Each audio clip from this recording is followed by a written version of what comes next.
Hi, my name is Ben Atkinson and welcome to the Functional Health Podcast. I interview some of the leading voices in nutrition and lifestyle medicine, and I will share with you their stories, their expertise and their advice, shedding light on the industry from each of their perspectives to help improve your health from today. This week, I'm delighted to share with you my conversation with Antony Haynes. Antony is a highly experienced functional medicine practitioner, and today we dive into the topic of hormonal and neurological resilience and how we can improve it. A very suitable topic given the current global situation. So, without further ado, Antony, welcome to the show.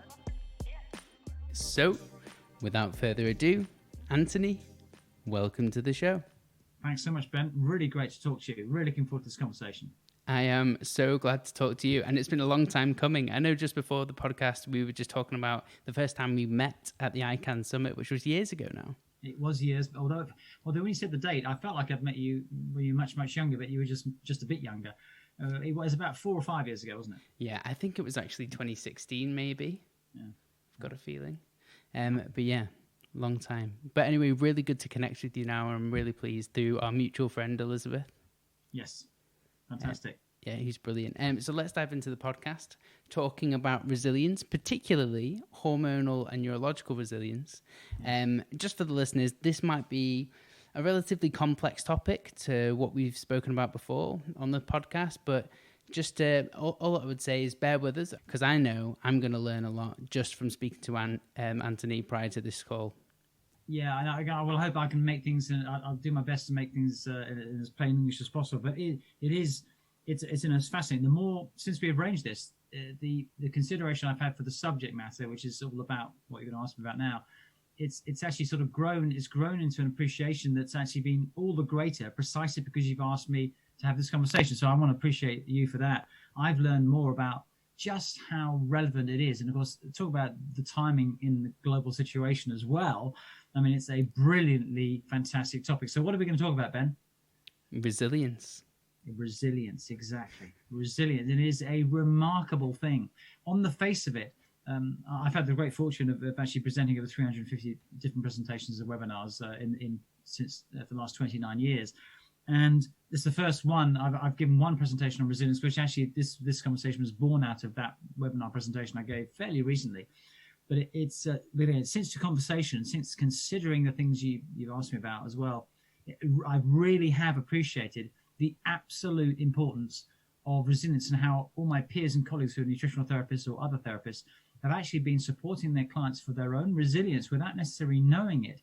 And what we're doing with this conversation is we're bringing the word into the vocabulary and the mindset of anyone who's listening.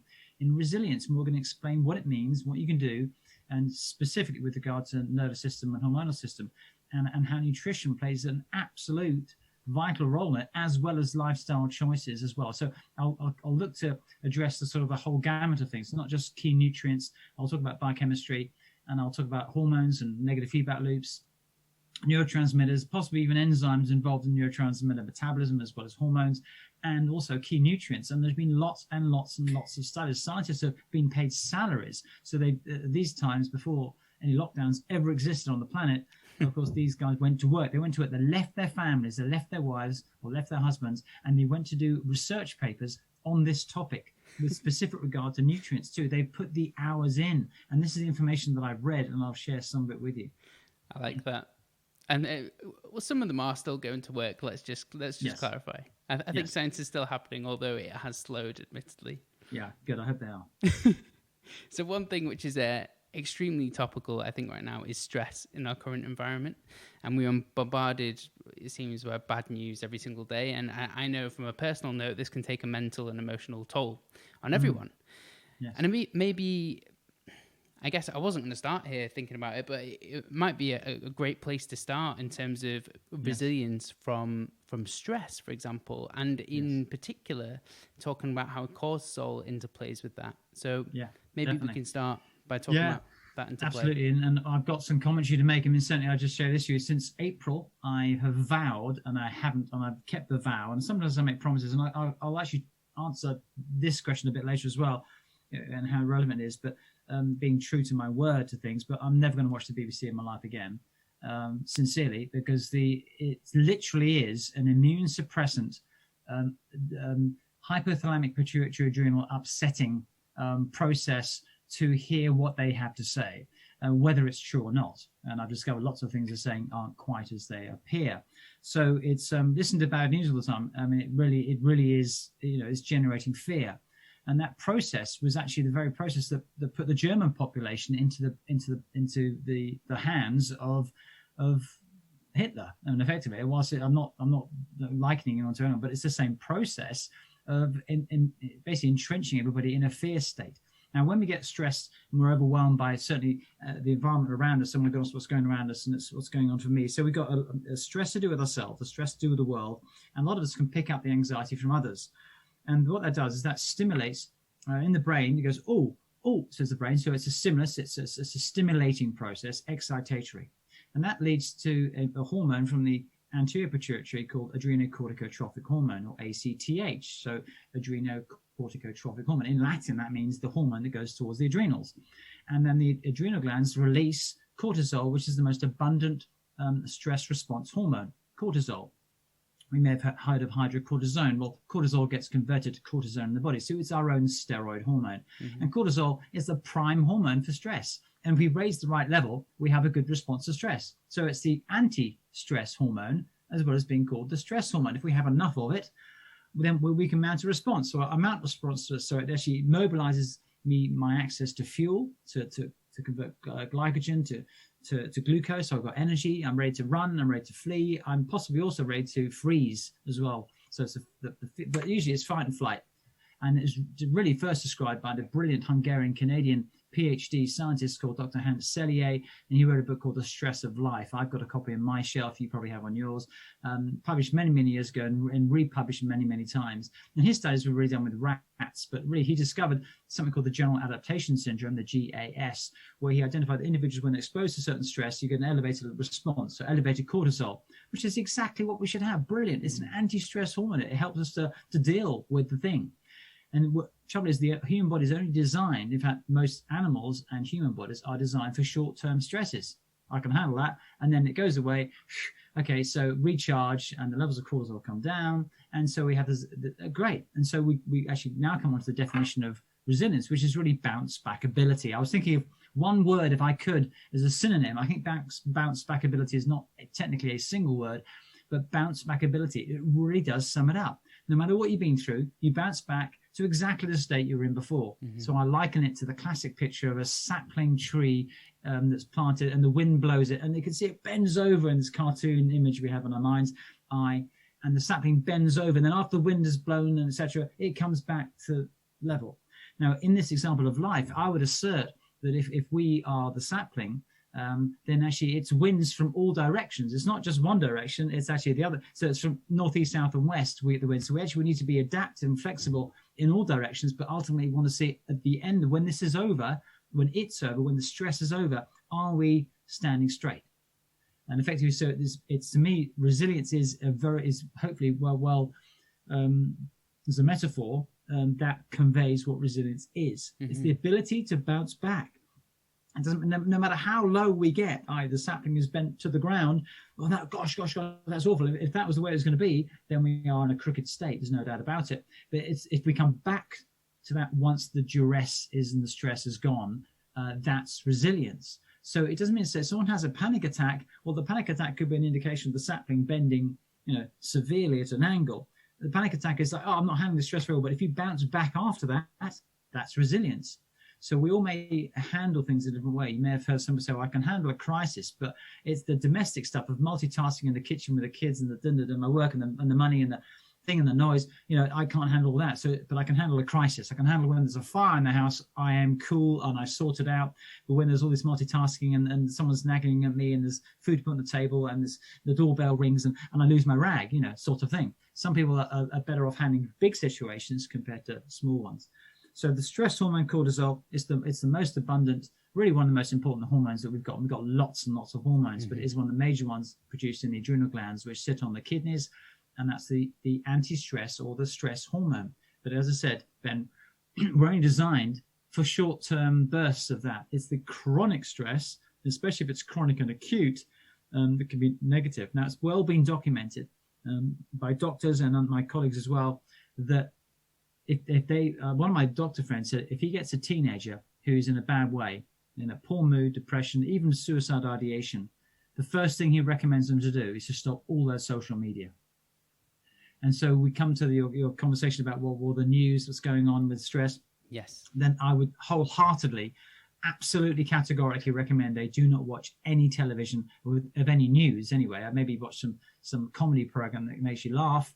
Find something, and of course we got binge watching of comedies and things. But I would find the half-hour slot of an old Ab Fab series, for those of you I'm dating myself. Absolutely fabulous. Don't worry. To Blackadder, to Would I Lie to You, which I really enjoy with Lee Mack and David Mitchell, for example. Yeah. So I think turning off all news. First of all, it may not be true. Second of all, it's certainly designed for fear, and then with the fear, that means that we're more manipulatable depending on what message we receive. So I'd recommend that wholeheartedly. And also, what's strange, it can be addictive. One can be addicted to these ghastly figures, this death tally that's on the news right now. So it's a very good time to speak to this. I would say only gather the news. Why do you think it's addictive in that sense? Yeah, so it is a good question. And this is something that actually has been studied by the psychological operations team that run the show. And I'm aware of this, and I've actually listened to interviews from people who are in MI6 and MI5 and so on. I've listened to the interviews, and they describe basically the addiction is that once you have a high, if you like, with the cortisol response, you have a stress response, and it's like, ooh, and then you turn on the TV again, you want to get a fix. What happens with the high is, of course, what goes up goes down. I guess that's a Newtonian physics law. And so you could be bereft of cortisol. So with low cortisol and possibly with low dopamine as well, which is therefore a neurotransmitter, and low noradrenaline. So we've got hormones and neurotransmitters which could be on alert. They're produced in the acute, and then they're not there, and now I feel a bit flat. Mm-hmm. So let me have something to stimulate that. So the stimulation of the bad news actually does that more than good news. So bad news stimulates the stress response greater than good news. Although it is true to say that everyone who's won the lottery has actually had a crash. By definition, we tracked everyone who's won the lottery so far, and they've all crashed. So the good news does actually lead to crashes as well as the bad news. So it's really the stimulus. So it's like having lots of coffee or other types of stimulation, and then it's not there, it's taken away, you're then left. And so it's actually a fix. It's unwittingly a fix to help you to feel normal. And this is actually, so it's a very interesting point, because addiction, fun enough, it's actually one of the comments and thoughts I've been having about this conversation is to share with you, about, addiction. I really consider this. I would say addiction is one of the, not the only, but it's one of the antitheses of resilience, because it's a repeatable process, which actually most addictions are negative. Now, I think that everyone's got addictions, and I don't want to be rude to anyone, but everyone's got addictions. I'm not saying everyone's an alcoholic or whatever alcoholic it is, or a drugaholic, etc., etc. It's just that we're all addicted to something, and it's a question of how significant that addiction is on health. But all addictions lead to the behavior telling you what to do rather than you deciding what's best for you. So it becomes a habit that isn't necessarily in your best interest health-wise, and most addictions don't tend to be healthy. I was addicted to exercise in a previous life quite a few years ago, and I used to train twice a day, most days of the week, for a few years. Right. Wow. Okay. So, it was called obligate exercising. If I'd known now, I'd have got help. I'd have recognized it, but of course you don't know when you're in the midst of things. And so maybe this conversation can be helpful for some, but addicted to exercise. And now I've got a very, very different outlook on the exercise, for sure. But I was obliged to, and I including training on Christmas Day as well. I'm not kidding you. I was a trainaholic, and it was basically addicted to that. And then I was carbohydrate addict. I actually like exercising on Christmas Day. That is like my perfect day to have a workout in. But, I know not everyone is like that. But I definitely take your point on board. So cortisol, and then you've got other messengers in the body. Noradrenaline is one, and dopamine, noradrenaline in the same sequence, metabolically speaking. And you can actually, then you have a stimulus of those things. And so it's kind of like it gives you literally a biochemical high, even if it's unpleasant news. And so you can see how people can be actually gripped and rather hooked into negative news, and then on a biochemical level, even though it's like, oh, people are dying. I mean, it's like, if we think about our families and so on, it's very sad, and every life lost it needs to be appreciated as an individual life as opposed to a number. And so we also become numb to numbers. So the numbers, then we haven't got 100,000 family members, so we sort of lose sight of the numbers. So it's a fix. So a lot of people, as we well known from the statistics, unfortunately, the suicides have increased dramatically, and this is in students and young folk as well. Considering that we've got no chance of dying of anything else when we're under 20, and you've got suicide, that becomes then a significant mortality factor in the youngsters, because they've got a 99.9% chance of being fine with this SARS-CoV-2 virus by all accounts, according to statistics. And so the negative factors of lockdown and what's going on can have a very negative impact. And it's particularly having a negative impact compared to the risk of having the virus under the age of 60. So if I ask you the question, Ben, you might know the answer, but I read this in the statistics about how many people, healthy people, died under the age of 60 in 2020 of the SARS-CoV-2.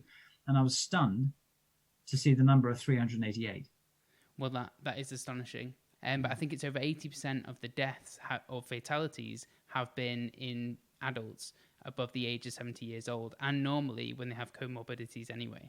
2.5 comorbidities. The average age is 82, and 2.5 comorbidities. And so there were 6 people under 20 who died, so according to statistics anyway. So, and there were, and it was, most of them were 40 to 60, and that 388. I think it was 342 were age 40 to 60, and you had 20-something age 20 to 40, and you're 6 under 20 who are healthy people who died of, apparently. And of course, now the statistics are coming out about the testing, which we've long known, that the cycle of the PCR testing. So we're talking about the nitty gritty. So armed with a capacity to understand data, which is something that most nutritional therapists reading research journals and teaching, we actually get to ask questions about statistics and relative risks and absolute risks and so on. So important.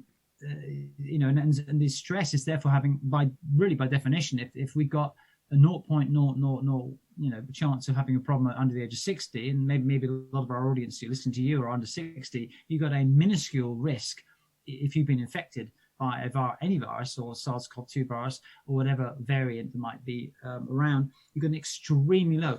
I mean, it's so low, but you've got a much, much greater stress having a negative impact from stress. And stress lowers mucosal immunity. Yes. And mucosal immunity is how viruses get to us. But viruses are bits of RNA and DNA. They're different to bacteria, and effectively. And there's still lots to learn about viruses and just how contagious they might be and how we actually catch them. But that's a slight separate thing. But with resilience, what we're going through now as a nation compared to, let's say, Tanzania, which is completely open. They've got no restrictions in place whatsoever. I know one of my clients he does business in Tanzania. He told me, with Tanzania, you would never know anything was going on. And you go to Madagascar, very little go, but I don't know who goes to Madagascar, and Belarus and various countries just have not implemented these things. It's a completely different situation. You're completely right. And I came across this the other day, and I haven't looked into it further. However, one of the criticisms of this was that the population density is so low in these populations that it's not fair to compare to England, for example, in the UK. But I don't know, what would you say to that? Well, I think, yes, I think that one needs to take is, yes, chalk and cheese comparisons are not appropriate, but when you're looking at the population density absolutely makes a difference. And I think you look at some areas like South Africa, where you'd expect there to be in the townships a massive array of deaths, and that simply hasn't happened. And so it hasn't happened in some densest populations. Also in Japan and Taiwan, where they're very dense populations, they've got a very low incidence of deaths compared to the UK. So there are definite comparisons, and I would recommend anyone who's interested in statistics is to check out Ivor Cummins, who's a graduate of Dublin University. You may know of him, and he's got a website called The Fat Emperor, and he basically helps to clarify issues. And I find his interviews with lifelong career statisticians and epidemiologists, and him presenting the data as well, I find very, very stabilizing, and helps to allay concerns and fears, and helps get to see reality. So I certainly recommend him. And I've actually I spent about 250 hours viewing the data since March, just looking at independent scientists who basically pure scientists with no partisanship one way or the other, but just simply want to get at what's really going on.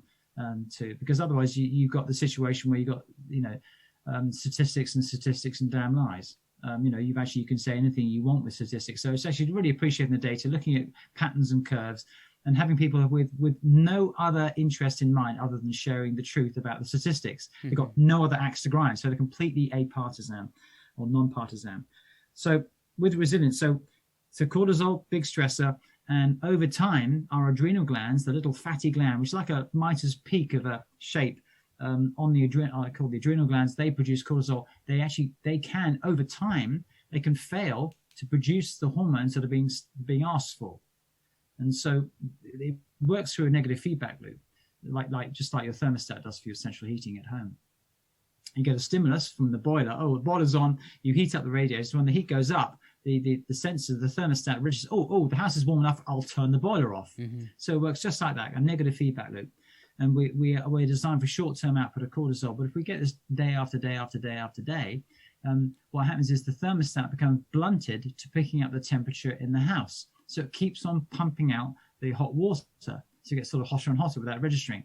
And so that blunting occurs in the human state. And it's an imbalance or blunted hypothalamic pituitary adrenal axis, HPAA. Is the technical term for it, and we get a blunting of it, and that's exactly what happens in time for anybody. But each of us might have a different time scale before that blunting occurs, and so some individuals might the rope will fray and it'll break earlier or later, depending on who you are, what your reserves are, and in fact what your nutrition is. And nutrition plays an amazingly important role in resilience. It's stunning just how important it is to nourish yourself properly, although it's so obvious on some levels. If you nourish yourself well, you basically have healthy cells and healthy mitochondria, which is the energy sort of factors in the cell, but there's so much more.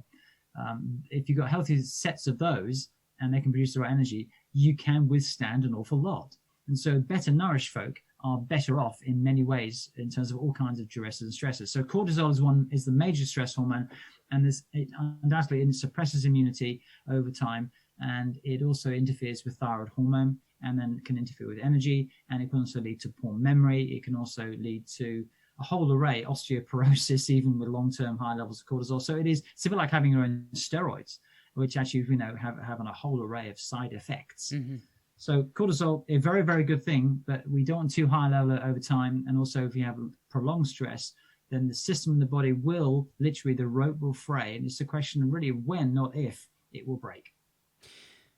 I think this is a really important point, and there's several points which I just want to rewind back to. And you spoke about news and the effects on cortisol. It's interesting from, I guess, an evolutionary biology perspective, or just like looking at our evolution in general. We wouldn't be having this bombardment of news, bad news, stimulating cortisol all the time, and like our general working lives, I think, are potentially more stressful chronically than they would be if we were living in caveman times, where the stresses might be much greater but very acute, like running away from a lion, for example. I don't know, something like that.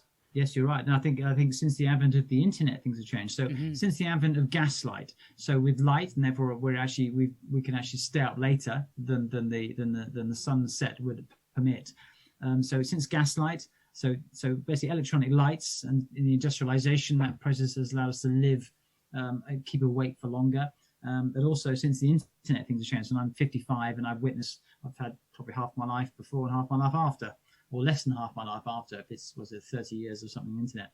But that's also because we've got access to information non-stop. Mm-hmm. And so it's that you're absolutely right. It's that nowhere in man's history have we ever had this capacity to receive data, which can have a stimulatory effect. Now, each of us take on data, but most people would appreciate that the greater number of deaths is a very bad thing. Very few people in the world would ever say it's a good thing at all. So it's all bad news. And it's going to be a taxing system on our system for sure. So cortisol is one major hormone, and with more stress, you also deplete and upset neurotransmitters as well. Mm-hmm. And sorry, yeah. I'll let you finish. I just wanted to touch upon this because it's something I wrote down whilst you were speaking. Is that with stress has become this kind of almost pandemic of insomnia, of people not sleeping well. Due to COVID-19 and these racing thoughts. And I wanted you to speak about this because I know cortisol has a huge link. It does. It does. So if we think about the sunrise and sunset, the cortisol levels are designed in human beings to be high in the morning and then low in the evening. It's probably the most obvious circadian rhythm that we have, or hormonal rhythm we have. So the women's female cycle, that's a 28 to 30 day cycle, and we've got various different peaks and troughs of estrogen and progesterone, which is the monthly cycle. But we have a daily cycle, and the daily cycle is pretty much determined by cortisol and melatonin. Melatonin being the sort of sleep hormone produced by the pineal.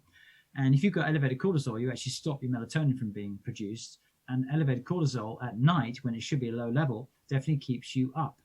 And so elevated cortisol absolutely is a negative factor that can induce type 1 or type 2 insomnia. They've got various different names now, according to the sleep experts. But it's if I fall asleep fine, then I haven't got type 1 insomnia. But if I wake up in the night, I've got type 2 insomnia. So you've got type 1 and type 2, essentially. And we've got different sleep rhythms, but both can be disrupted by anxiety and stress. People can also wake up early in the morning. I'm waking up at 5 o'clock, can't get back to sleep.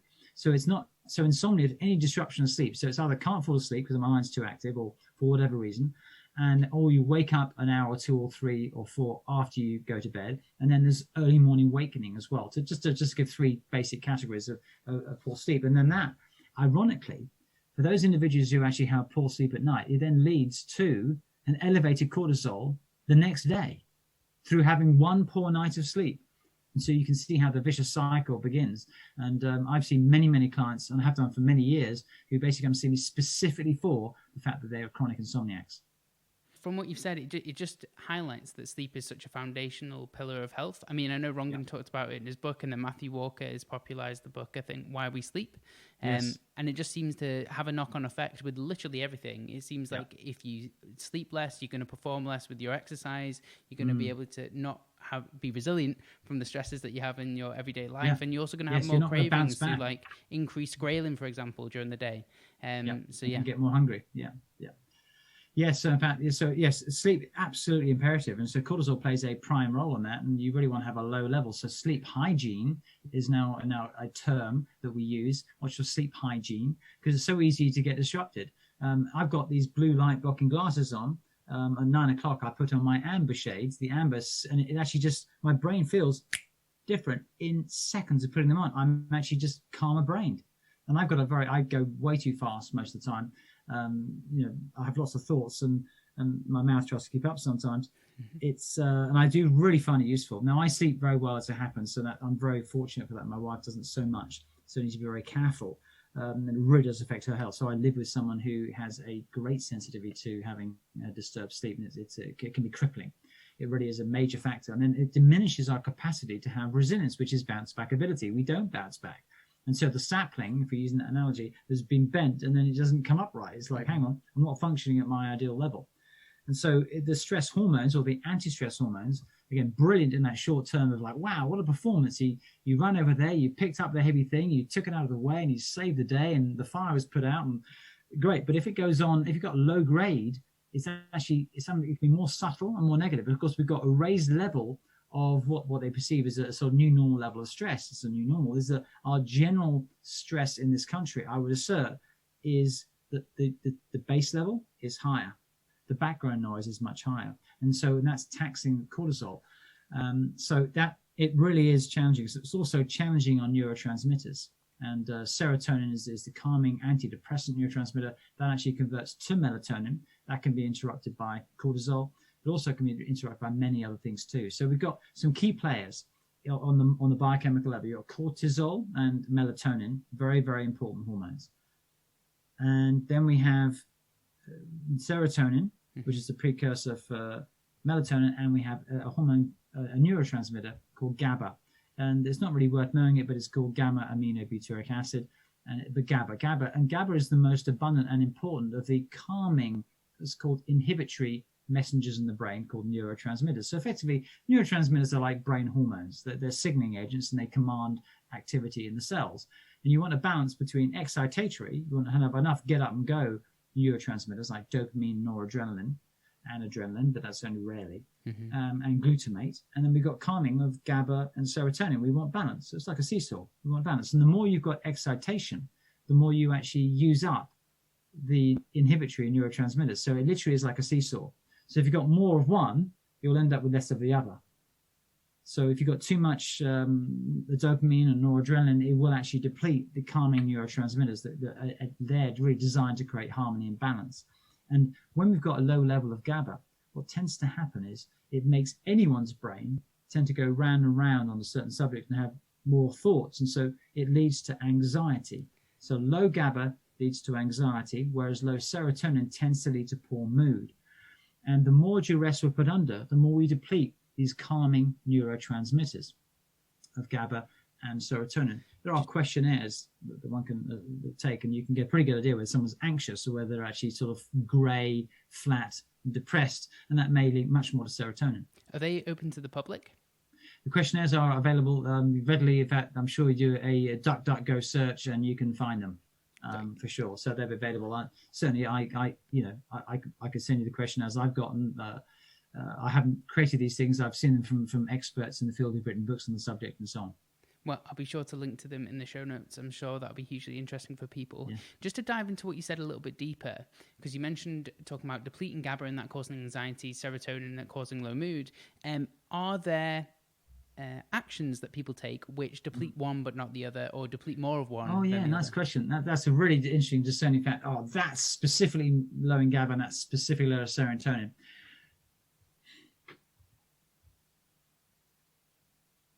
I'm not sure I can give you specific. Effectively, matters of duress, so stressful events, stressors, will typically deplete the calming neurotransmitters of both serotonin and GABA. And what's been interesting for me over the last years, I was very fortunate to have been asked by Penguin Books to anglicize a very good book called The Mood Cure by Julia Ross. Yeah. And so we became friends literally online. And then she said, "Oh, I'll ask Penguin to get them to." And they'd heard from 2 or 3 people, just ask Antony Haynes to do that. So whatever reason, I felt honored for that. I turned all the American things into English things in her very good book.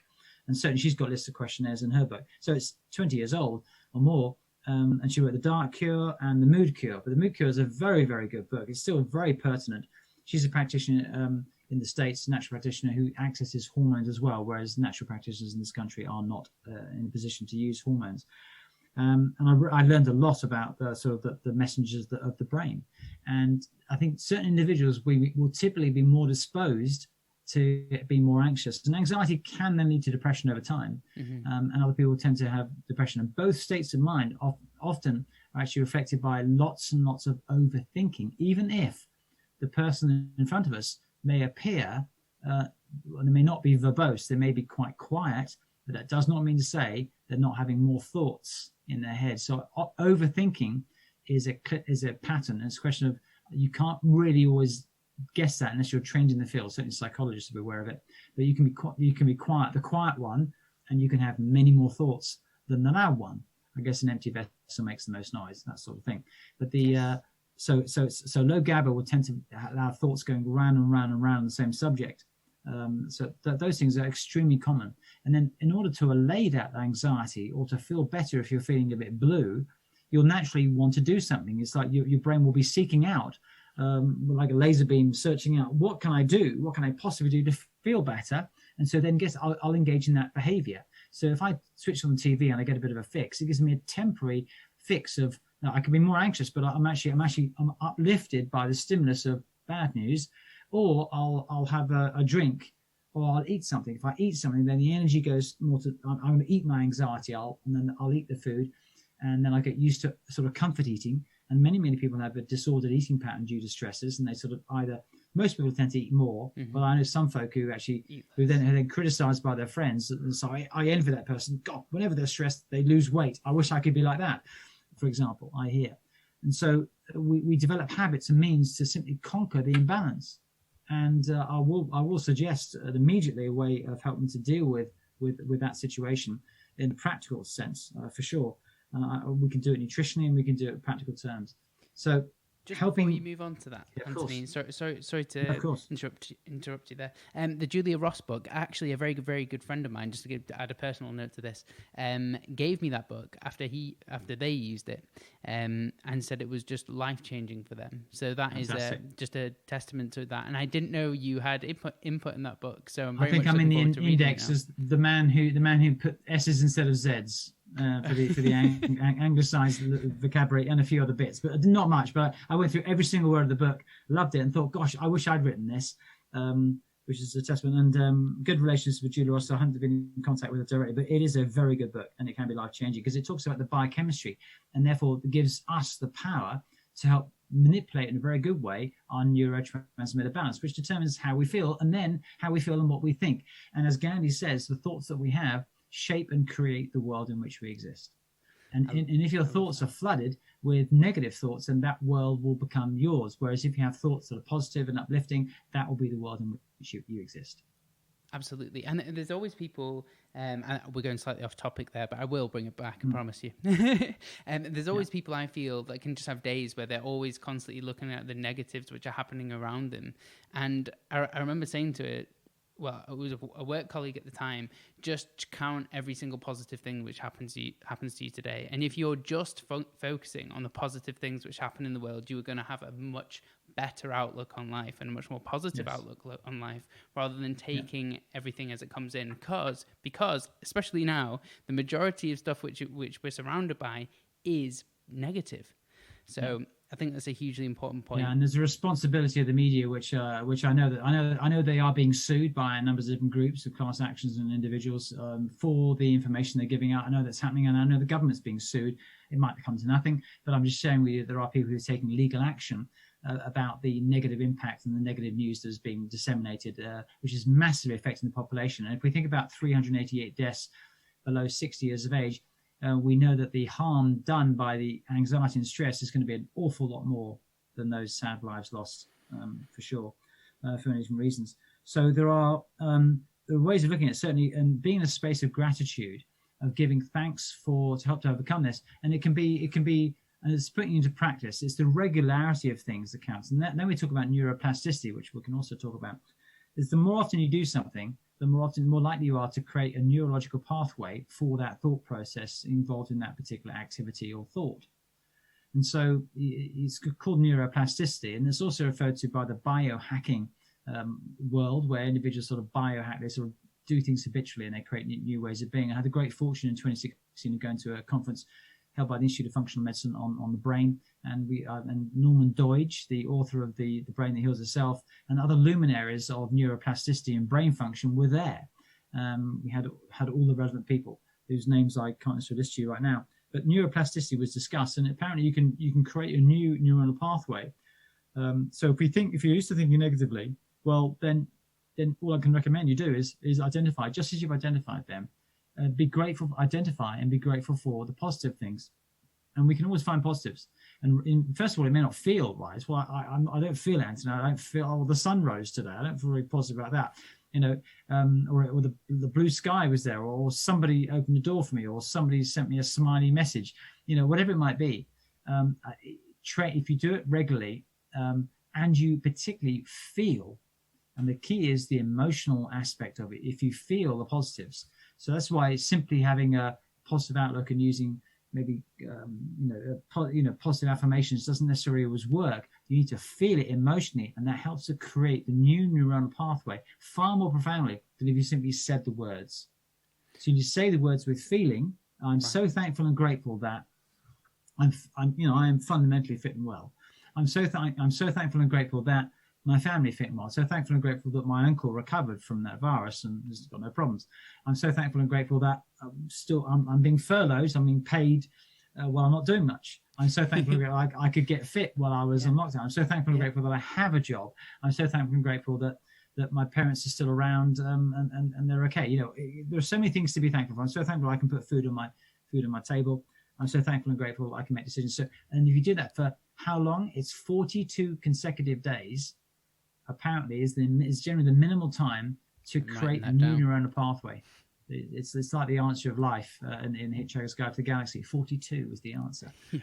42 days. So 42 days. Now, not all of us will do things in the right way in consecutive days. So it's usually going to be a minimum of 42 days of doing something on a regular basis to create new neuronal pathways. And you can actually recreate the way that you are. And so instead of having the anxieties, if we liken it to a motorway system, and all the thoughts take you in London, take you to the M25, and all go around to the M1 to Anxietiesville, let's say, and we want to go down the M3 to Carmsville, then that can take a 42 plus day process of engaging your mind in a different way of thinking. So when you get the thoughts that could lead straight up the M25, up the M1 into anxiety, I put yellow diversion signs up and go, I'm so thankful and grateful for that, and take myself away from the heading north and to go southwest. And so just as a little visual image for you. And I recommend that sort of thing to the vast majority of the clients in some way or other.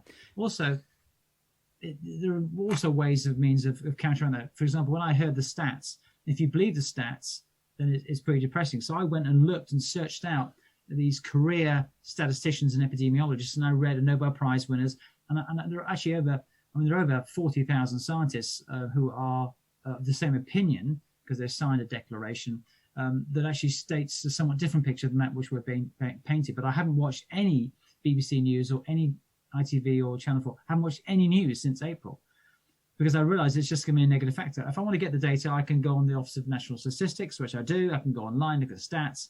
I can look at the information. But I'm looking at people who are basically independent scientists and observers, epidemiologists from Stanford and Harvard and Yale and Israel and Australia, all over the world. I'm just listening to the data, how they're presenting it. And it is a much less fearful process. And it arms you with intellectual knowledge. So intellectual understanding can also help to rationalize things about which we're anxious. So I found that a very useful process. We can apply that to anything that we're worried about.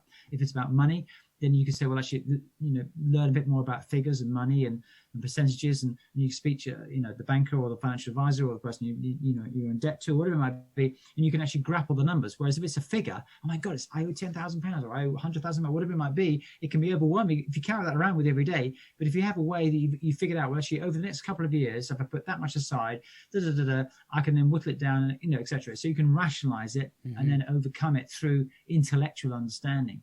And I think and having critical thinking is a useful process, rather than simply succumbing and say whatever the information that I'm being shown is true.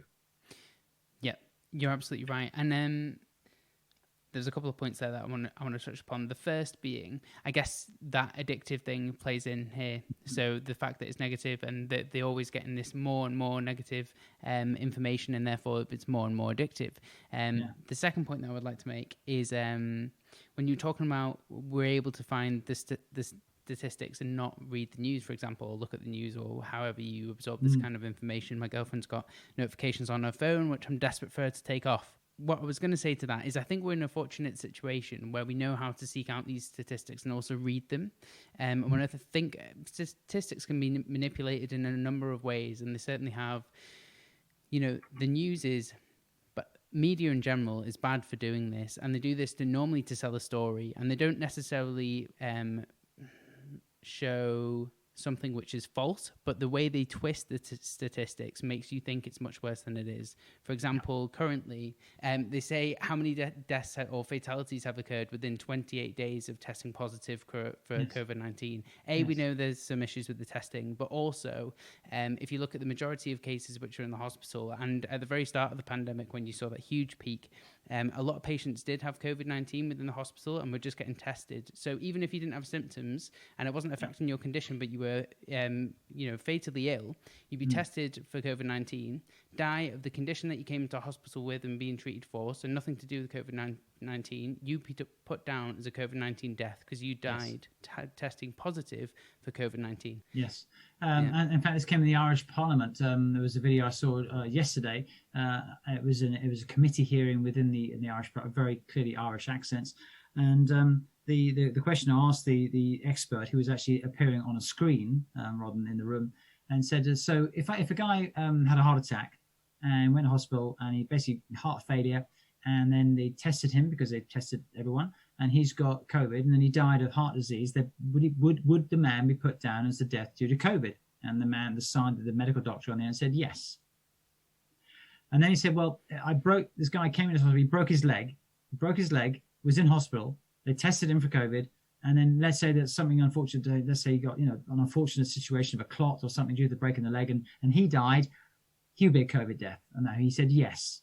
And so we now know that the Centre for Disease Control have come out with figures saying that of typically of the 100 people dying that were previously in the figures, of dying with or of COVID. They estimate that maybe 94% were not actually of COVID, but possibly with COVID, with other morbidities. And so they've actually had people who are shot, people who have fallen off motorbikes, who've been put down as COVID deaths. And I think this is now I think it's common knowledge, but certainly I've seen that. And it does seem absurd. One of my clients is a nurse, a geriatric nurse, looks after old folk. And dare I say it, I won't divulge her name at all, lest she be fired. But she said that she was obliged to put, she like a large group of different care homes and old folks, and 30 people died in a period of 2 weeks. She was obliged to put them all down as COVID, even though they hadn't necessarily got positive tests. This is word of mouth. This is one first-person account, and I've heard many others like it. So we now know the statistics are sort of overblown, and also with regard to now, of course, where the deaths gone from flu compared to they aren't there. And of course, you wonder, well, are all the deaths that would have been from flu, are they all now part of the SARS-CoV-2, or is it COVID-19? Again, do we know what COVID-19 is? COVID-19 may not be the viral infection, which is the SARS-CoV-2, which is the name of the virus. COVID-19 is actually the disease, because they haven't actually yet isolated the virus in someone. So in the Freedom of Information Act, both in Ireland and the UK, letters have been written saying, can you please send me information about which you hold about the isolation of the virus in a person ill? You've isolated the virus and you can confirm it's there. And the Irish also wrote back to the lady, and the English departments of health wrote back and said, we don't have that information. So now I haven't got the answer, but it's like my jaw sort of slightly dropped, even though I've been used to this sort of, so hang on, they haven't isolated the virus, and they haven't performed Koch's postulates, K-O-C-H, Robert Koch, the famous German doctor, the Koch Institute in Berlin. I'd recommend you look up the Koch's postulates if you're listening. Look them up. They have not been undertaken for this virus, and I don't know why. I haven't got the answers for it. I have questions, but I don't have answers because I'm not part of the system. I don't know why. I'd love these things to. I also don't know why vitamin C and vitamin D aren't being prescribed in quite high doses or meaningful doses, because that would reduce the risk. In one, so we've got so intellectual knowledge, and because most health practitioners, Ben, and I've been aware of this, have been used to questioning what is perceived to be a status quo in health since the get-go. We've all been taught and learned that there's another way forward, there's another meaning to what's going on, and so health practitioners, I think, are an ideal group of people who are able to think critically, because we're aware of what goes on in society. With the vested interests and powers that be, etc. So there's no doubt there's a virus killing people, and it's horrible to actually consider any death, and it's not demeaning anyone's life. However, the statistics are certainly generating this extra stress on us, taxing our cortisol, taxing our hypothalamic pituitary adrenal axis, depleting our GABA, depleting serotonin, and putting a burden on that whole system. Very good bringing it back there, by the way, Anthony. Yeah. So what we can do, and what's very interesting, is that psychosocial stress, and I'm going to talk now about something that's absolutely fascinating in terms of our evolution. Psychosocial stress does the same thing in us now, today, as did a microbe, talking about a powerful microbe, a powerful bug that could have killed us in our evolution. So thousands of years ago, infected by a bug. Oh my goodness. So the body mounts this amazing response of inflammation, making its own bleach, hydrogen peroxide, and immune cells. And so we mount a big response. Gosh, kid, I don't care about the consequences of what happens in the future. I've got to save the species. We've got to kill that bug now. What's fascinating is that ancient mechanism, which is triggering something called the inflammasome, actually has been found to occur. And it's quirky, and it's basically, I don't know why, but it does occur under psychosocial stress. It triggers the inflammasome. Now, what's fascinating about the inflammasome is it then induces a sort of a cascade on a biochemical level of which manipulates our neurotransmitters. So it alters our ability for serotonin to be produced. It directly stops the tryptophan 5-HTP serotonin pathway directly. It also produces, this inflammasome produces reactive oxygen species and nitrogenous oxidative stress. So it's free radicals and inflammation gets triggered, and it directly, as I said, interferes with a powerful calming neurotransmitter. So it doesn't interfere specifically with GABA, but it will reduce GABA with the more stress you got, and the free radicals will interfere with all neurotransmitter function. So it lowers serotonin, increases oxidative stress, and actually directly leads to poor mood. And that's psychosocial stress, triggering the inflammasome. Now, inflammation can do that too. We can talk about that, but I must share that with you. So we've got the stress factor, cortisol. We've got the neurotransmitters being chewed up, the serotonin and GABA. And then again, you might have too high level of glutamate. But remember, it's like a seesaw. If you've got too low a level of serotonin and GABA, you're going to have too high level relatively of the excitatory neurotransmitters, dopamine, noradrenaline, and glutamate. So how do you? So let's say you've got too little GABA, etc., and too much excitatory. Am I saying that right? Excitatory. Yeah. Thank you. Just for everyone listening, it's 7 p.m. right now, and my brain is going to sleep. Anthony's is firing on all cylinders. So let's carry this on. So if you have too many excitatory neurotransmitters, how do you calm them down? Or let's say you've got adequate GABA, adequate meaning like a normal level of GABA, but the excitatory neurotransmitters are overwhelming you. How would you calm them down? Yeah, it's a great question. We've got about 2 or 3 different ways, but guess what? Yoga has been found to raise GABA. Surprise, surprise. So yeah, I'm not talking about hot yoga. I'm talking about more like slow yoga. So slow yoga, it's stretching, it's focusing, your mind is in your body, you're focusing on the postures. So slow yoga. So stretching, slow yoga, you got press play on your iPad and follow along. So that's one thing. Breathing out longer than breathing in changes the sympathetic parasympathetics, that's part of the nervous systems, instantly. Yep, I'm a big fan of 4-7-8 breathing, which is popularized by Andrew Weil, and I do that every single night. I think so. Yeah. So, but you got breathing out longer, then you got pause, and you got breathing in for a short amount of time. So you got different counts. So hence 4-7-8. You can have various different connotations, but as long as it's breathing out longer than in, you're heading that way, and the pause. And so there's an ideal sort of set of numbers of breathing out and then pausing and breathing in. And breathing into the bottom of your lungs. The lungs at the bottom of your lungs, the bottom of the lungs, actually transport and transfer oxygen more effectively than at the top of your lungs, which is another interesting phenomenon. But breathing out more than breathing in is something you can do immediately. You can engage in emotional freedom technique tapping, which is a brilliant way of doing that. It's an acupressure point pressure, and there are lots of YouTube videos on EFT. I'm a big fan of EFT. And there are some people who've actually overcome. There's one story of a man overcoming chronic post-traumatic stress. Obviously, it's an anecdote, and everyone will vary. But I did hear this: is that one man overcame a sort of 20-year post-traumatic stress disorder in about 30 seconds using EFT. I mean, such is the extent. So obviously, it's a bell-shaped curve of what people who respond to it. So there's meditation. There's yoga, there's breathing out. Of course, with yoga, you're controlling your breath as well. And so that's the practicalities. You can also put on amber shades, because the amber shades calms down the input and stops blue light from exciting your brain. So amber shades, and also the color mauve or purple is a very useful color. So your jumper is perfect for calming. So we need to buy Ben Atkinson's special, very inexpensive jumper on sale after this particular conversation. So you've got various different colors. So that's what you can do. But there are remedies you can take. Rescue remedy, which can be brilliant for some people, or another batch flower remedy that helps particularly deal with shock, like rock rose, which is part of. So that can be useful too in terms of tinctures and remedies.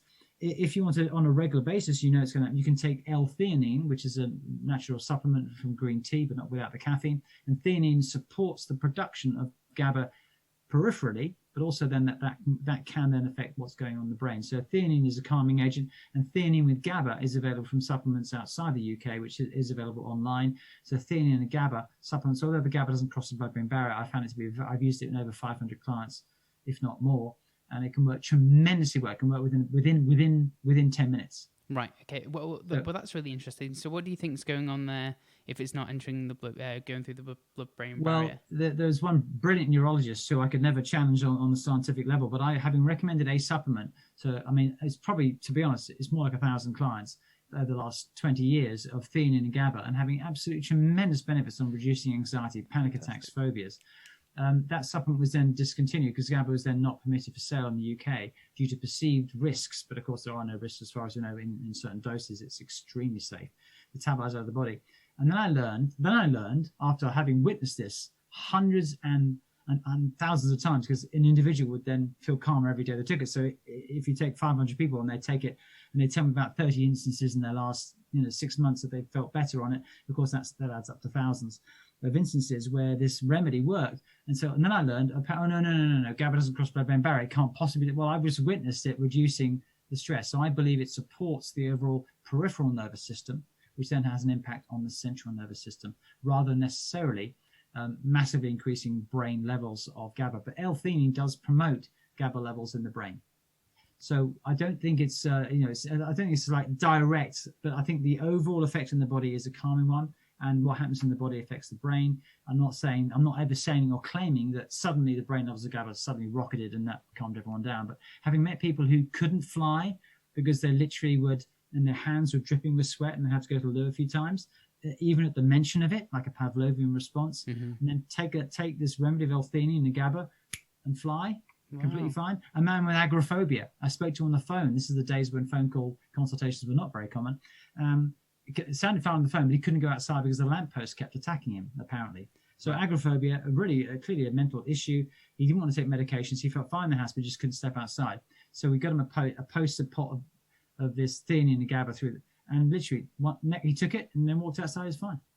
So it just shows you that it was actually a GABA insufficiency, you could say, that was actually leading to that obsessive going round and round and round thought that actually then generated these abnormal, almost hallucinatory thoughts. So I had a guy who golfed. He a very good golfer, but But he was so nervous that on the first couple of holes he would cock up the tee shot. But I mean, he had a handicap of 9 or something. So he was a very good golfer, and he lost his shots on most of his on the first 3 or 4 holes. He was so nervous. So he took Zen, bam, new handicap 4. It's just so they can be very trite, and it's not a big thing in this world right now. Someone's reducing their golf handicap is meaningless, but it just shows you that phobias, fears, a tremendous effect, and that effect can happen in a very short order, 10, 20, 30 minutes. So it's a question of the level of duress and stress one's under, but you can take that sort of remedy. There are also tinctures which can support levels as well. Valerian, hops, and passiflora can also support GABA levels, and they can help sleep. And so talking about sleep, so many individuals might have too much excitation at night and then not be able to sleep. And I think if you can't get to sleep, it might be exactly because you've got an overactive mind. However, what's really interesting is the folk who wake up in the night do not always have the they sleep. I feel tired, I can fall asleep. They wake up in the night. It's actually they don't need more calm. They might need more oomph. I'll explain that. They wake up because potentially their blood sugar's gone too low. Nocturnal hypoglycemia. I wanted to bring this up before, so I'm really glad that you've brought it up now. Yeah. This conversation was not pre-planned. It's free willing, so we didn't have this conversation before. But so nocturnal hypoglycemia. So weirdly, I discovered that a certain B vitamin former, which has got active B vitamins, so it's low dose. And I rarely recommend a high dose because I find that typically upregulates the cytochrome P450 liver detox pathways, and many people can't tolerate a high dose of B vitamins without feeling a bit nauseous or jittery. Low dose B vitamins with 4 active forms in there, and it literally is resolved. And I've had quite a few practitioners see me as clients over the years. About 15-20% of my clients are practitioners, in fact, and they've done everything. They've literally thrown the works, every single calming thing you can ever think of: valerian, hops, passiflora, melatonin, calcium, magnesium to combine, magnesium, and all kinds of things, calming. The theanine, the GABA. It's just like I still wake up at 3 o'clock in the morning, Anthony. What can I do? And actually, it's like give them the special B vitamins, support their adrenals during the day, support their blood sugar during the day, to create this ideal cortisol high in the morning, and then low, and balanced blood sugar, absolutely vital. And give them something to support blood sugar, to sustain their level of blood sugar through the night. And lo and behold, instead of waking up at 3, I woke up at 5. The very first morning, I took the B complex, she says to me. And then as days go by, you can take 1, 2, or 3 of these things and you can find the right dosing. I then slept till 6 till 7 and I haven't felt better. It's amazing what a good night's sleep can do. Well, who's having a problem with this? Yours truly. So that is something which I'm going to implement now, because it's something because I started waking up or having trouble going to sleep, and it felt like someone was just like pumping a little bit of adrenaline into my bloodstream and like jolting me awake. It was like, it probably was too. That. Probably was. Yeah. And I knew what it was. nocturnal hypoglycemia, I've not tried these B vitamins. I have like a plethora of things that I go to if I'm having trouble sleeping, but B vitamins certainly aren't one of them in terms of supporting adrenals during the day. But I've tried a tablespoon of raw honey just about 30 minutes before bed, and that seems to help very, very well. However, this would be good because I don't feel I should need a little bit kick of sugar 30 minutes before bed. So that is something which I'm definitely going to implement. Yeah, I'll send you details of the specific formula. There are 3 different B vitamin complexes that are a lot similar. And actually, what I found is that through, intuitive processes, rather than trying to say, well, try that one, then that one, and that one, I generally can identify the one that may be most suitable. So I've got the name. I'll ping you an email after this. Well, thank you very much. And you start with one, go to 2, go to 3, and that's some way to go.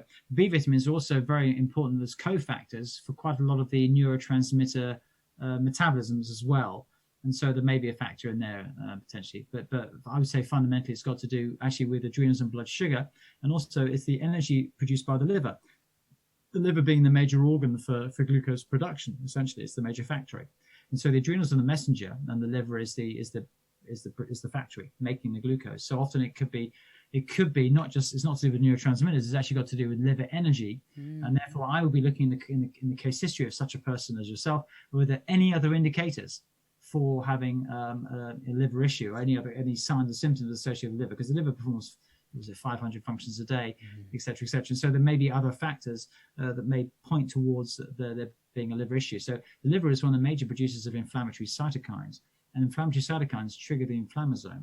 And the inflammasome, as we talked about, disrupts and produces negatives such as quinolinic acid. So the kynurenic quinolinic acid ratio, and if you've got too much quinolinic acid, it's a neurotoxin. And if you've got too much quinolinic acid, because you've got the inflammasome activation due to psychosocial stress, or indeed inflammatory cytokines from the liver, you could end up disrupting harmony within the brain, and that could potentially affect sleep.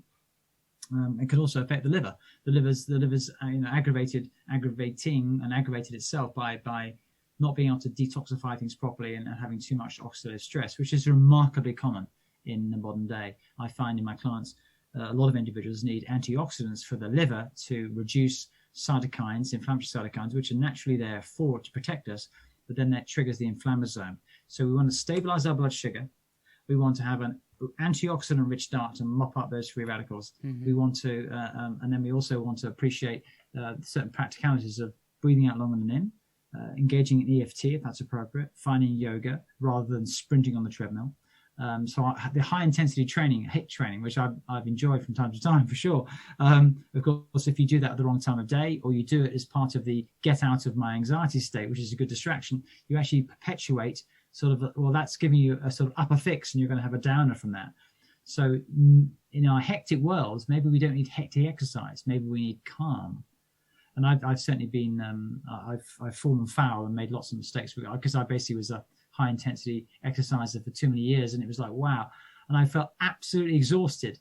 So I've been being super fit. I came second in a triathlon, if I blow my trumpet on that level, for a moment, second in a triathlon. It was amazing. Well, that's a huge achievement, especially when I mean, basically, but I was exhausted. So if you say, Anthony, how are you? I say, I'm very fit. So how are you? I feel exhausted, if I use polite language. I was super fit, but absolutely exhausted. And so fitness, I would say you can't measure health through fitness. And as Peter Boardman, the famous cyclist, said, he said he felt so much better about a year or two after retiring, because of course he's busting his lungs on the bike.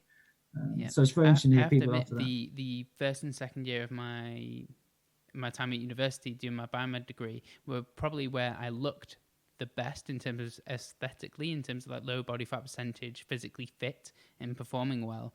But felt the worst I've ever felt, I think. It was probably because I'm hammering my body with like drinking and everything that university playing hard and working hard. But also, I think primarily was because I was too into my fitness, and also had a reduced level of calories as well, which is a chronic stressor over time when you don't have yes, it is. Calories. Yeah, hypoglycemia is a stress. Inflammatory cytokines is a stress. Worrying about health is a stress. Worrying about parents you can't see is a stress. Of course, the grandparents now not be able to see their grandchildren. That's a stress. Or you can't see your parent who's ill. That's a stress. So we've got many more examples of very, very close sort of family-oriented stresses. And then, of course, you've got the massive one, which is the financial issue. the money trees, the branches are bereft of money now. And the numbers of, of course, the number, and you and my children are going to have to pay for the printed money effectively in the future. So taxes are going to be impacted, inflation is going to occur, and so on and so on. So there's a massive financial burden of stress too, which is another factor as well. So there's financial worry as well as emotional concerns. And we know that this situation has actually resulted in, unfortunately, you've got domestic abuse and domestic fights as well that have been going on behind closed doors, of course, and that will affect the children. So those children are experiencing adverse childhood events. So it really has a massive cost. And what's really frustrating is the government didn't engage a fantastic team. They didn't engage a fantastic team to identify the potential impacts of lockdown. They simply went with the lockdown. So they went on one thing only: how can we limit the spread of this virus and then hopefully save the lives of certain people, numbers anyway. And they focused on that, and they didn't focus on they didn't do an impact assessment. And then only more recently have they conducted an impact assessment, and they've discovered that Bristol University have conducted one. Maybe you've seen the headlines. They've identified that 300,000 people's lives will be lost prematurely on the basis of the lockdowns, which is way more than those being apparently affected by COVID, if we can believe the statistics, which may top 100,000 now. So it's a 3-time-fold increased death due to lockdowns than the actual virus itself. But was that in the headlines? I haven't watched any mainstream news to know, but I did read that information. Is the impact assessment, if they've done that initially.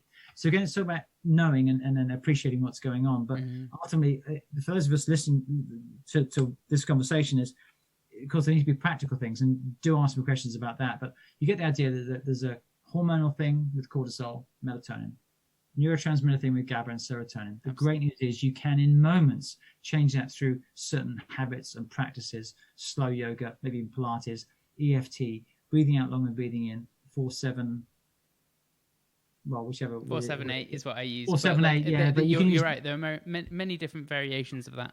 And then the rock star Dutch guy, Wim Hof, he's got breathing techniques as well. So there are 10-minute sort of cycles for him on YouTube as well. So there are definitely things we can do. And I've got some certain dietary tips for you as well. How do we nourish ourselves better? Well, certainly supplements contain concentrates, which are very useful. We talked about B vitamins, but certainly Antony, I can give you... I want to roll back on there just for the listeners that which are interested in that. I interviewed Susie Glasky, who also is a practitioner of EFT. She's very, very good.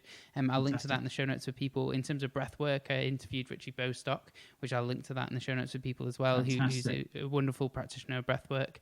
That's great. I'm so glad you've had that experience with them. And sounds great. What great conversations. Congratulations on having those folk on. And because they can share so much. And it's interesting how, as I said at the beginning, so resilience is, whilst you've heard the word, well, I've got RA, I've got IBS, I've got headaches, I've got migraines, I've got eczema. How does resilience affect me? Resilience affects everyone. It affects every condition. And the worse your condition, the more resilient support you're going to need. And so, in fact, actually, the more I contemplated this, the more relevant it is. I mean, resilience is actually an anti-aging well-being program if we can focus on it.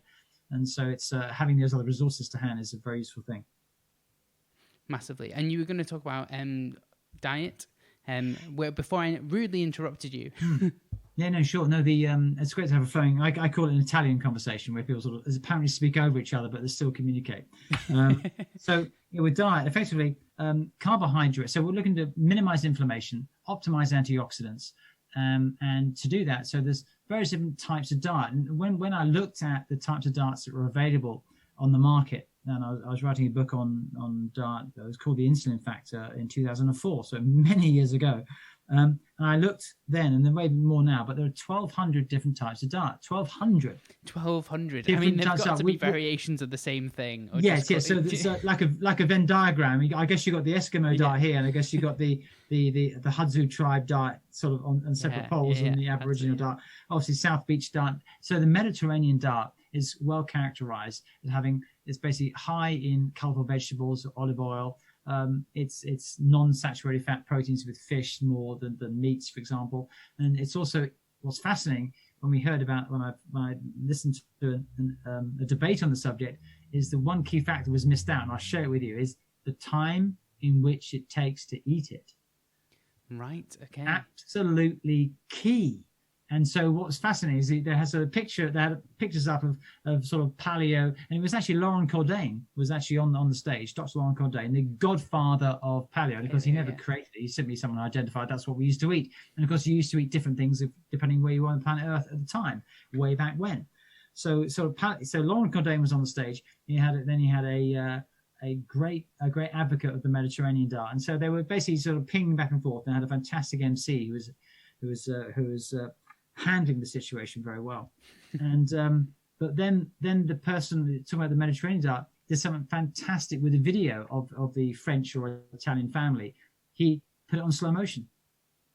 And actually what it highlighted to everyone is that the speed at which you eat your meals is absolutely vital in order for you. So it's actually saying grace before a meal, being relaxed and calm, being in nice company, sort of being lighthearted. Of course, if you're eating outside with the sunlight and you can see the sea, it's wonderful, yes. Hence the Mediterranean diet. So it wasn't just the food that people were eating, it was actually the way in which they ate it. Now, the speed at which we eat food is also very important, because if you think about this, if you're shoveling in calories, if I use that term, quickly, the body recognizes this. And it goes, oh, I've got lots of food coming in. I better produce more of that hormone that stores these molecules of energy into the body. I better get more insulin produced. So you produce more insulin, no matter what food you're eating, really, the more you're shoveling in. So the quicker you eat, the more of the, quick, I've got all this food coming in. I better get more insulin produced. So you ask your pancreas from the beta cells to make more insulin, and insulin lowers the blood sugar just to make sure you haven't got too much glucose in the system from the rapid intake of food, even if there wasn't necessarily that much carbohydrate in the meal. Whereas the Mediterranean diet, if you're eating slowly, you get more full, by the way, sooner if you eat slowly. So you've got a regulated appetite and you're eating over time. You don't ever sort of introduce into your body any amount of food which will raise your blood sugar. So you minimize your insulin. Insulin in excess is the most inflammatory hormone we've got. And so we know that now in metabolic syndrome and diabetes and so on. So elevated levels of insulin are very pro-inflammatory. Inflammasome, upset neurotransmitters, diminish resilience. Are you with me, Ben? Yes, I'm very much with you. So the speed at which you eat, vital. So people who wolf down their food, I guess wolves eat their food quickly because they've got to survive, got to eat it because it could be taken away by something else. So I guess wolfing your food, I guess they're seen to gobble their food. In certain creatures, we're not designed for that. We're not designed. So rapid eating, so big meals, rapid eating are negative factors. So in terms of how we eat, it's also best to be prepared for eating. And if one's in an excitatory, sympathetic on mode when we're eating, that's shut down digestion. So digestion won't work so well. And we'll end up with issues and more inflammation in our gut as a result of that. We have the most inflammation in the human body after we've eaten food. And you don't want to make that worse by having a compromised digestion. So postprandial, I suppose, hyperpermeability of the intestinal lining is a phenomenon for every human being. There's some degree of leaky gut after every meal that we eat. And I learned that from Dr. Mark Houston, the brilliant hypertensive cardiology professor from Tennessee. I didn't know that. Yeah, fascinating. But we can adapt to it. We can cope with a small amount. But the quicker you eat, the more you eat, the more likely that's to happen. So if you're in a stress mode or sympathetic on, so that's actually going to stop your digestive system working, which requires a parasympathetic dominant state in order to work optimally. And so stress reduces the energy available to your digestion. And so therefore I'd recommend grace, saying a prayer, engaging in some breathing, doing some EFT before you eat. Calm your body down to allow the parasympathetic system to be on. And of course, a lot of people, if they're anxious, they eat while they're anxious because the energy it takes energy away from their head. So the blood pooling to some degree, so you're digesting your food, it takes the energy away from the head, and you get some relief from the distraction of having overeaten because you're eating your anxiety. And I think certainly in stress, and I was addicted to carbohydrates. So interesting what you've just said. Yeah. And I never thought of it that way. But carry on. You were addicted to carbohydrates. So what we want to do is ideally we eat 3 times a day. Most people need to eat 3 times a day. There's this real there's a real move towards intermittent fasting, and that everyone would benefit from intermittent fasting, which basically means 16 hours of not eating and 8 hours of eating. So you have a restricted window of eating. So it's restricted feeding time. However, and I don't know about you, but I'm going to ask you a question. What percentage of the population at large, not just one's clients, what percentage of the population do you think actually would truly benefit from having 2 meals a day, where if we use intermittent fasting, I'm not talking about 12 hours or 13-hour fast, because that's going to bed at night and waking up and having breakfast as usual. I'm talking about really 16 hours. So that's really when it begins to be a more significant factor. I think 12, 13, 14 hours, you could do that by naturally anyway. But 16 hours, what percentage of the population do you think, I've got an opinion, it's only an opinion, do you think would benefit from engaging in eating 2 or even 3 meals a day in the 8-hour window, referred to as intermittent fasting or restricted feeding time? Well, let's put it out there that I definitely don't think everyone would, and I can expand on that in a second. But do I think... Oh, it's a very good question. And I guess my counter question to that, and I know I'm not answering your question, is like, do you mean in the world, or are you saying in the UK population? Or US? Let's say UK, because there may be certain population groups that actually have survived very well on that style. Okay, and you take into account people like pregnant mothers. I don't think women do very well on 16/8 intermittent fasting in general, and that's primarily due to hormonal rhythms. I think overstressed people will not do well. So I'm going to say... and it's going to be quite low, really. I'm going to say potentially 10 or 12%, and there you go. Yeah. And so what's interesting, thank you for thinking about it, because actually what you've shown is basically a considered opinion rather than just it'll be good for everyone. Because look, if you've got 66% of adults are overweight, that's at least 66% are going to benefit from intermittent fasting, Anthony, if you use that particular rule of thumb. But I entirely agree with your considered thinking. I would say that people with underactive adrenals due to chronic stress, so they have hypocortisolemia, which is low levels of cortisol, which you can also measure with a saliva test, or people with low thyroid, or people with anemia, or women wishing to optimize their fertility, or being pregnant or breastfeeding, or having 2 or 3 kids to look after. They need the energy. And so we can ever expanding groups of individuals. So we say, well, actually, probably not so good for them, probably not so good for them. And I would say that, although I think it's great, so rather than having 60 or 70 or 80 or 90% of the population will benefit from intermittent fasting, which is the sense we get from those who advocate it. And look at the metabolic syndrome, diabetes, look how well they can do. Because, I would assert that, to be honest, when I've done my review, I would say 20% of folk probably would benefit from intermittent fasting, but each case needs to be looked at individually. So it is a broad brushstroke. But rather than saying, the majority of the people by some way would benefit from this new potential fad, but it's a famous naturopathic tool, engaging in fasting, because it'd be a fantastic way of instigating something called autophagy or autophagy or autophagy, which is self-cleaning, which is not for the topic of today.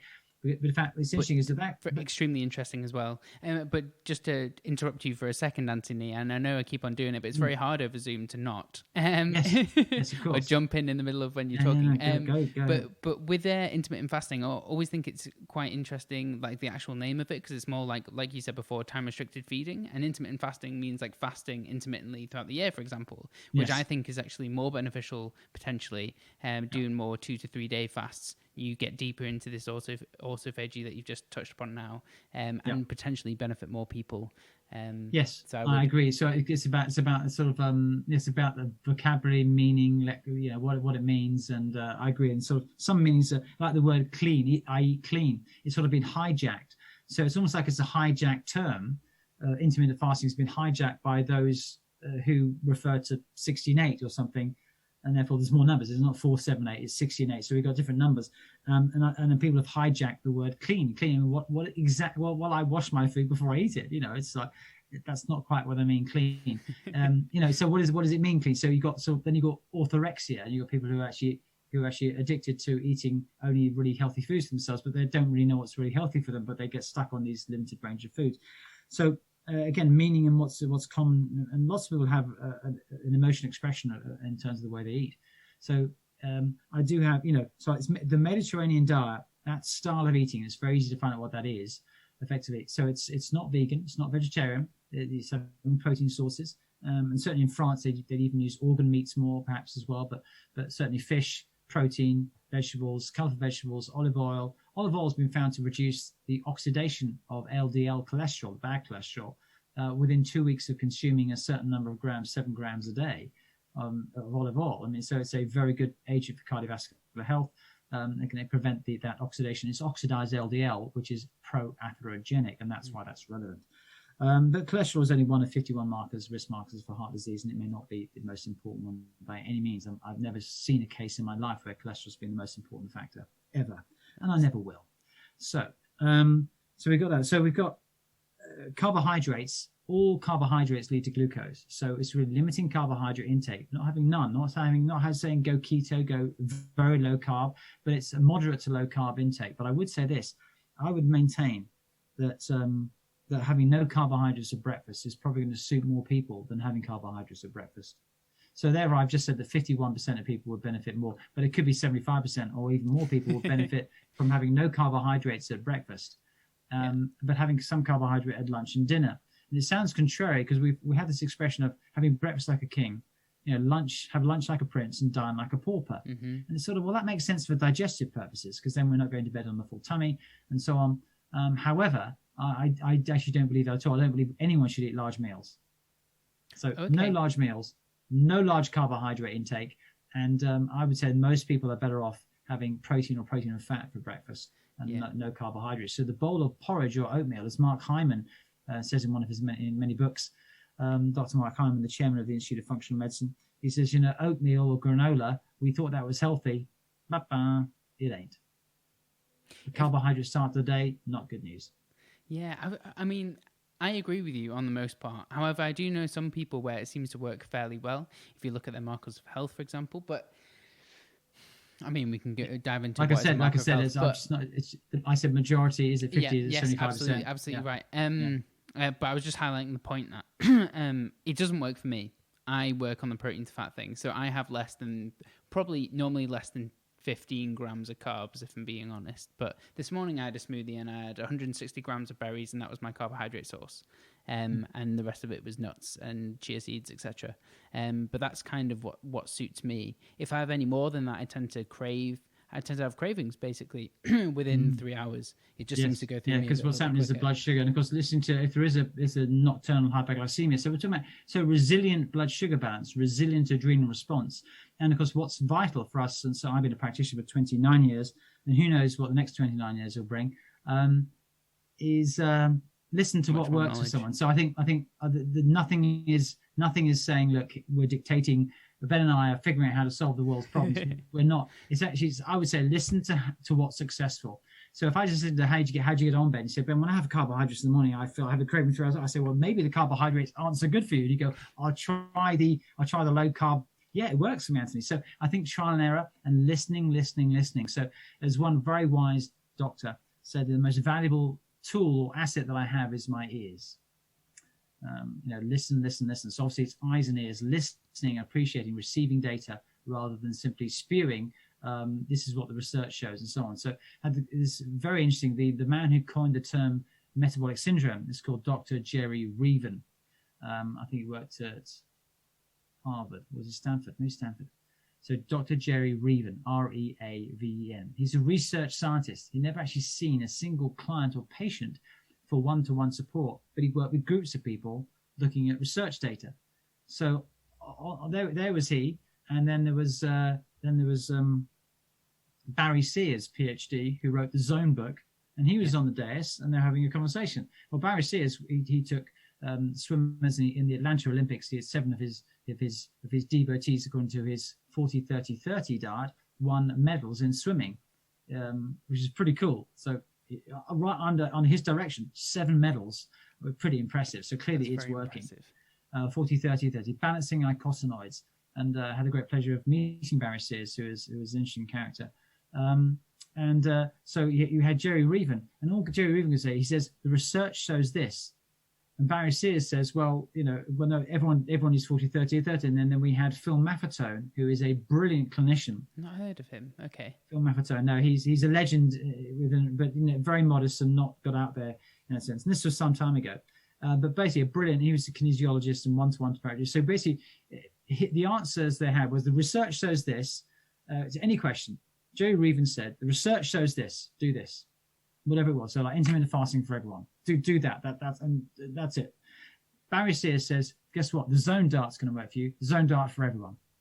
And Phil Maffetone said, well, it depends. And and practitioners in the room could see that the person you're going to go with is the person who appreciates the fact that everyone's an individual. Everyone needs something different, and it depends. So the answer is always depends. So I'm not knocking Jerry Reed and his research. Fantastic research. Coined metabolic syndrome, legend. Barry Sears, The Zone, unbelievable. Medals for America, but also books and I mean just great contribution to our understanding of macronutrient ratios and how it impacts on health. And then Phil Maffetone, the ultimate practitioner who basically assessed the biochemical individuality of everyone he met, and then it always depended on what the individual needed, essentially how they got on. So I think it's important. One for me to research then. Yeah. This was some years ago, so who knows if he's around. He had silver hair at the time, I think, or white hair at the time. So Mediterranean diet, 3 meals a day, protein your first meal, balanced blood sugar, don't eat large meals.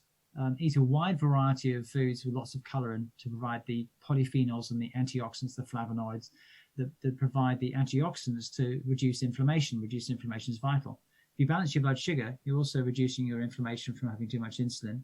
You're also not taxing your adrenals, because every time you have a low blood sugar after insulin, you're taxing the adrenals to raise cortisol, and the cortisol needs to be made in the liver. So it strikes me that if you have a craving, anyone has a craving, is that the insulin's been more powerful in lowering blood sugar than the mechanisms in the body have been to raise blood sugar. And it's curious how that actually works. Can you imagine if the ability to raise blood sugar was equal to that of lowering blood sugar, no one in the world would have ever had a craving. Mm-hmm. Interesting, right? So glucagon is not as powerful as insulin, and there must be a reason for that. And that's because high blood sugar is so detrimental to health, even though hyperglycemia may be more perceptible and feel much more awful than diabetes, when someone could have diabetes for years and not even know it. Yeah. And then discovers he's got a foot ulcer, so it doesn't cure, it doesn't resolve. So I know we covered a lot and time does fly. And I hope this has been, for me, it's a thoroughly interesting conversation. And thank you for having me talking about it. You asking me, you had 3 questions to ask me as well. I've actually got 3 questions that I ask everyone that comes on the show. Anthony, just before we go on to them, I just want to say it's been a real pleasure to speak to you. I thoroughly appreciate your time. I know it's late in the day as well, so we will end this now. Before you go. Yeah, I will say that I tend to, unfortunately, I work too late, too long. And forgive me, this is not necessarily late for me. Is it not? Well, there you go. Unfortunately not. I'm not proud of it. This is actually something that I'd love to change, which basically I can work until 10 o'clock most nights. Okay. So, of course, I love the work. There's no doubt about it, but it is a challenge. And anyway, there we go. So I'm very happy to answer your questions now, boss. Awesome.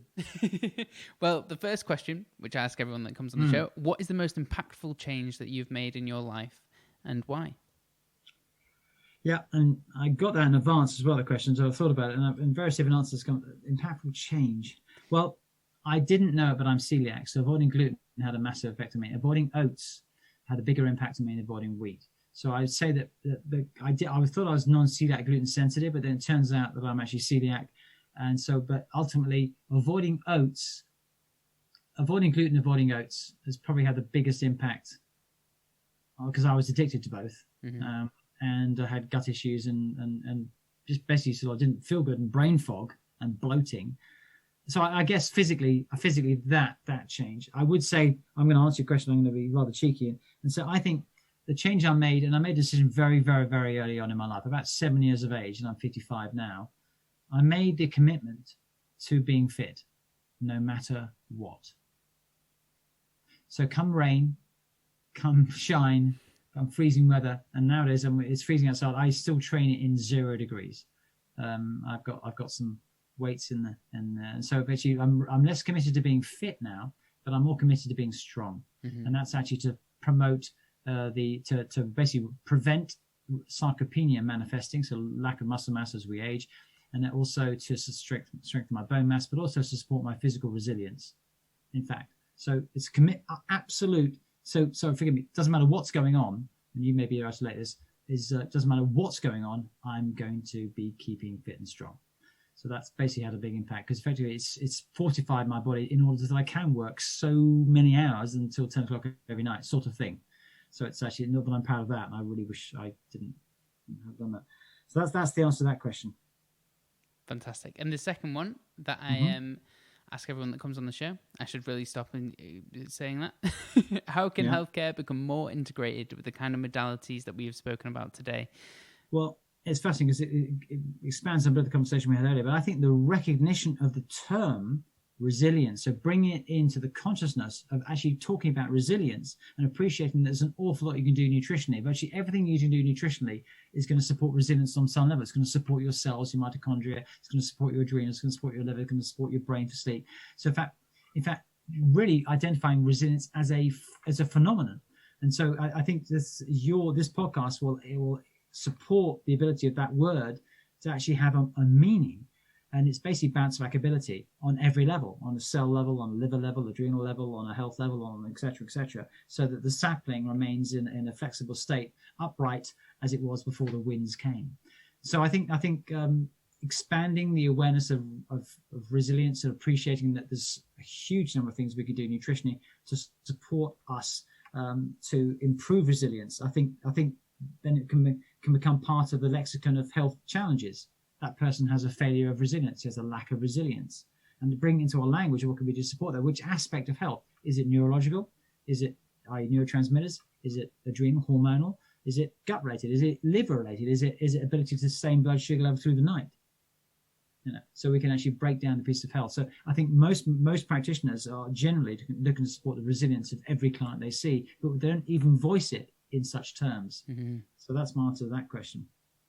That was a hugely interesting way of looking at it. And I am going to ask you the last question. But before I do, can you please tell the listeners where they can find you and what exciting projects that you have coming up? Yes, always send me things on. This year I've had a website for the first time because I had a brief story. I had an article in the Financial Times and the Times. So the Times newspaper in 1997, 24 years ago, 680 clients from that one article. Never needed a website since. Never needed marketing. I paid for one marketing in my life. I'll never do it again because I didn't bring anything in. So it's by referral. So I still have referrals from some of those clients I saw 20 plus years ago who refer me to friends and family and so on. So but I've got a website. It's HaynesHealthManuals.com.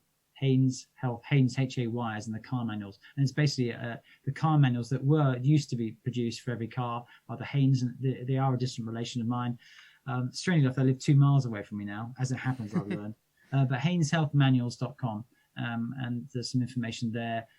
I've got some free videos on thyroid health, so I focused on that in the lockdown. I focused on thyroid health, but I focused on many different aspects. I will intend to expand the library of sort of courses and information on the videos. But as you know, time is pressing, and I'm looking to support my family with business, to all the machinery, as it were. So that is taking time away from that. So HaynesHealthManuals.com.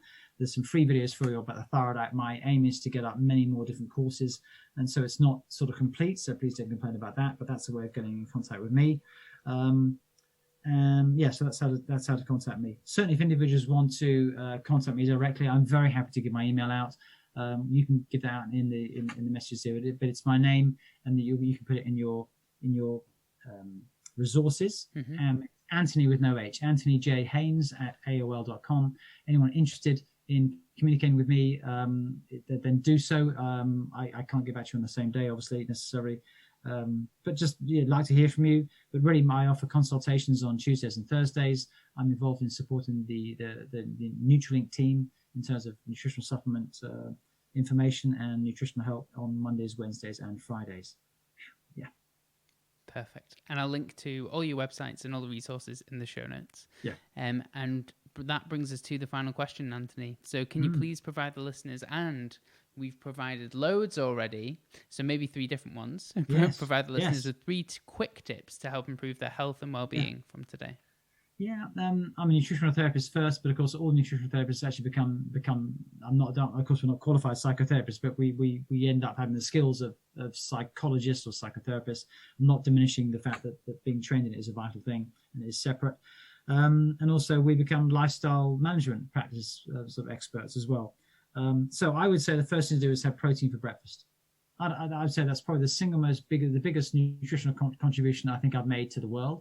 it's strongly recommending a protein for breakfast and no carbs, or protein and fat for breakfast and no carbs. That's probably what I would say. Give it a go, see what happens. What can I say? So that's number one. Protein for breakfast, because so many people don't do it. They don't have a smoothie, and they have nuts and seeds, and they have berries, and they think they're getting protein. Protein is not in nuts and seeds. Don't believe a word of it. Another conversation on protein perhaps coming up. I would say, then the second thing I do is I would say, because of the addiction aspect and because of blood sugar and because of the excitatory thing and because of the anxiety and stress, I would say minimize absolutely all stimulants, because that's the road to ruin, and the road to being out of control, and the road to things choosing you and you not choosing them. So minimize all stimulants. Tea, coffee, one glass of alcohol can be stimulatory, 2 glasses can be a sort of depressant, but 1 glass can be stimulatory, and various different drugs. So I would say, and of course quick refined sugar, maybe I'd include in that too, is an upper. So it's really stimulating, because everything goes up must come down, and you're depleting the process, you're depleting your resilience when you do so. So I would say minimize all stimulants, because I reckon addiction is one of the antitheses, the opposite of resilience. And the third thing I do is it's going to be a non-nutritional one, and I'm going to point people to something, and you may not have interviewed this Mexican, if he's still alive. It's called Don Miguel Ruiz, R-U-I-Z, Don Miguel Ruiz. And he's written a book that's been published a number of millions of times. So he I think it's hit the few million publication marks. And his book is called The 4 Agreements. And so whilst it's actually 4 recommendations in one, so it's slightly cheeky. So I would say that we covered a number of nutritional things, and I wouldn't necessarily have said this if we had already not covered those, like Mediterranean diet and so on. The 4 agreements, by leading your life according to these, so it's non-religious, so it's a secular process, a way to lead your life. And he maintained, here are 4 things. He won award for humanitarian contributions, or contributions to humanity, from the Mexican government. I don't know how often they give those out at all, but he got an award. The first one, I'll read them out, so then we're going to end. The first one is do your best. The second one is be true to your word. So do what you say you're going to do. Mm-hmm. And I know when I haven't done that. And so it's a work in progress, and fallibility, we're all human, etc. But aim to do your best, be true to your word. I think they're in sequence. Number 3 is don't take anything personally. And number 4 is don't make any assumptions. And those are the 4 agreements. And it's been read by millions of people. And I found that when I adopted those more consciously, then I may have been sort of unwittingly doing those things anyway. It definitely helped to improve the quality of my life. That is not something I expected you to say at all or bring up. So that is definitely a book that I will buy and read. Yeah, it's a very small book. And then his son, who's called Ruiz, his surname anyway, he came up with a 5th. So this is just an interesting one. The 5th, so it's a 5th agreement. It's like, wow, the extension. I'm just going to cash in on what my dad's done. I'm going to get in there somehow. Says little Nicky, whoever his name is. So his son, I forget his name. I'm sorry to say. He said the 5th one is more complicated. He said, be skeptical, but be open to learning. Be skeptical, but be open to learning. With the 5th agreement. And I'd recommend that one is particularly relevant in these times. Be skeptical of what you're hearing, but be open to learning, and do your own research, which is, I've slightly extended it. So that's the Antony Haynes addendum to the 5th agreement. Do your own research. Look it up yourself. Don't believe anything you hear. Look it up. Look it up from independent sources. Yeah, I mean, I've blown this horn so many times that we need more skeptics and less cynics in the world. Yes, cynics means that when they hear it, they won't believe it anyway. Skeptics means they will believe it when they hear it, correct? Yeah. I agree with you completely. I've said the same thing. I've said the exact same thing, Ben. I said, yeah, a cynic is someone I don't want to have to spend any time with. Skeptics, yeah, good stuff. Challenge me. Challenge. That's how we grow, right? We get challenged and we learn from it. Anyway, Antony, it's been an absolute pleasure to have you on the show. I've really enjoyed it. Thank you so much for having me. And I just want to wish all the listeners well, and congratulations on tuning into Ben Atkinson, with whom I was super impressed within seconds of first meeting you 5 years ago. I wish we could maybe talk about another time as well without embarrassing you. But thank you so much for hosting me. It's been a pleasure. I hope it's been useful for you, and I'll send a list of that B vitamin, and also to the people listening. Hope it's been something that's been supportive. It's a good reminder on the one hand, but also maybe you've learned something as well. Thank you so much. Okay.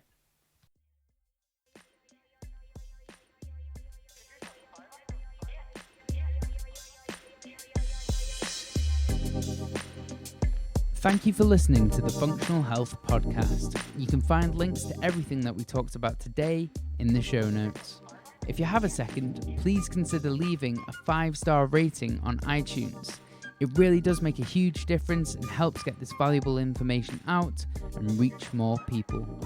Don't forget to subscribe so you can stay up to date and know whenever I release a new episode. You can connect with us on Instagram, Facebook, or our website, and all questions are welcome. As always, thanks to Josh Aurelia for the editing and Alan Harper for his support.